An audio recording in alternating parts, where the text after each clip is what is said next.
शनिवार को दो लोगों को कुचलने वाले नाबालिग के बिल्डर पिता को आखिरकार पुलिस ने गिरफ्तार किया है। आपको बता दें, शनिवार की रात की ये घटना है जहां एक तेज रफ्तार कार ने दो लोगों को कुचल दिया था, जिसमें बाइक सवार दो लोगों की मौत हुई थी। इस घटना के करीब 15 घंटे बाद ही आरोपी को जमानत मिल गई। कार चलाने वाला आरोपी नाबालिग है और कार चलाते वक्त वो शराब के नशे में था। इस आरोपी को निचली अदालत ने अजीबोगरीब शर्तों पर जमानत दे दी। शर्तें थी कि आरोपी सड़क दुर्घटनाओं के प्रभाव और उनके समाधान पर निबंध लिखे, 15 दिन ट्रैफिक पुलिस के साथ काम करे, शराब पीने की आदत का इलाज कराए और काउंसलिंग सेशंस भी ले।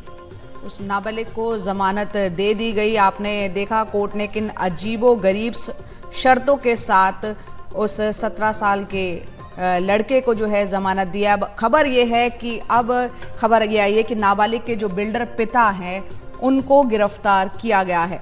हमारे सहयोगी पारस दामा कुछ देर में पुणे से हमारे साथ जुड़ेंगे। पुणे से हमारे साथ जुड़ गए हैं पारस, यहाँ पिता को गिरफ्तार किया है। क्या धाराएं यहाँ पर पहले हमने देखा कि नाबालिग के खिलाफ लगाई गई थी, उसको जमानत मिल गई है, पूरा मामला भी बताएं और बताएं पिता को कहां से गिरफ्तार, पुणे से ही गिरफ्तार किया गया है।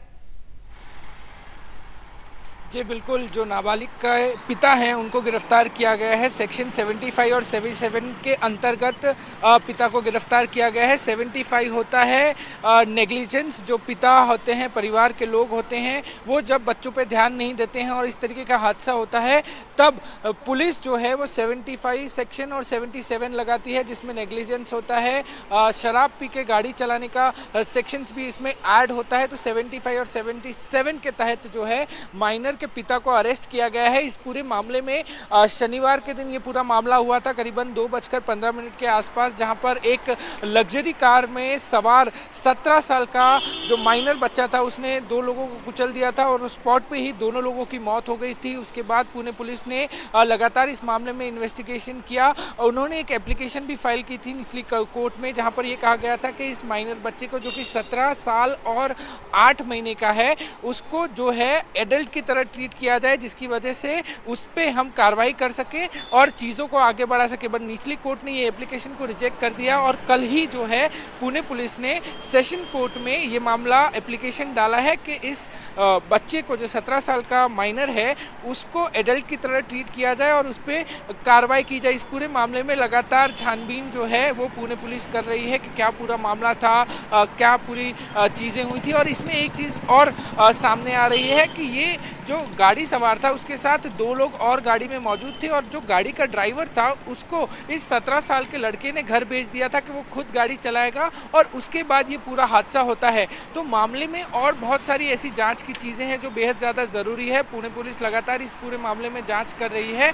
हम उसी जगह पर मौजूद हैं जहाँ पर ये पूरा हादसा हुआ था। ये जो इलाका है, ये इलाके में ही तेज़ रफ्तार जो पॉश गाड़ी थी वो यहाँ आती है और इसके आसपास जो दो लोग थे जो स्कूटी पे सवार थे, जो बाइक पे सवार थे, उनको टक्कर मारती है और यहाँ आके ये दोनों गिरते हैं। यहाँ पे कुछ लोकल रेसिडेंट्स हैं जिन्होंने यहाँ पे इन दोनों लोगों को श्रद्धांजलि दी है जिनकी मौत हो गई है।